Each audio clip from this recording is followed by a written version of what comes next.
Acupuncture வைத்தியம் இல்லை, diabetes முழுமையாக குணப்படுத்திடலாம். இப்போ இந்த பேஷண்ட் வந்து அமெரிக்காவிலேருந்து வராங்க. என்ன வயசு? டைப் 1 டயபெட்டிஸ் உண்டு.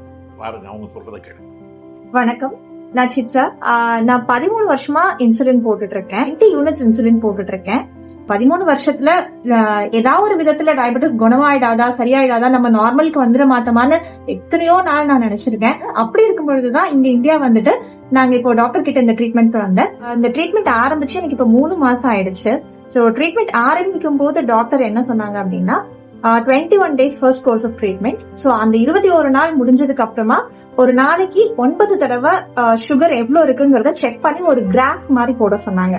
காலையில எம்டி ஸ்டொமக், அதுக்கப்புறம் ஒவ்வொரு வேளை சாப்பாட்டுக்கு முன்னாடியும் பின்னாடியும் எப்படி இருக்குங்கிறத செக் பண்ணிட்டு அதை அனலைஸ் பண்ணி ஒரு கிராஃபா போட்டுட்டு தான் டாக்டர் அவரோட ட்ரீட்மெண்ட்டை கொடுக்குறாங்க. எனக்கு இந்த ஒரு 3 மாசத்துல படிப்படியா ஒவ்வொரு கோர்ஸ் முடியும் போதும் ஒரு 2 யூனிட்ஸ்ல இருந்து 4 யூனிட்ஸ் எனக்கு அப்படி படிப்படியா குறைஞ்சிட்டு இருக்கு. இப்ப எனக்கு நல்ல சேஞ்ச் தெரியுது. உண்மையா சொல்லணும்னா இப்ப இந்த 2 யூனிட்ஸ்மே வந்து இன்னொரு கோர்ஸ் ஆஃப் ட்ரீட்மெண்ட் முடியும் பொழுது எடுத்துடலாம் அப்படிங்கிற ஒரு கான்பிடன்ஸ் இருக்கு.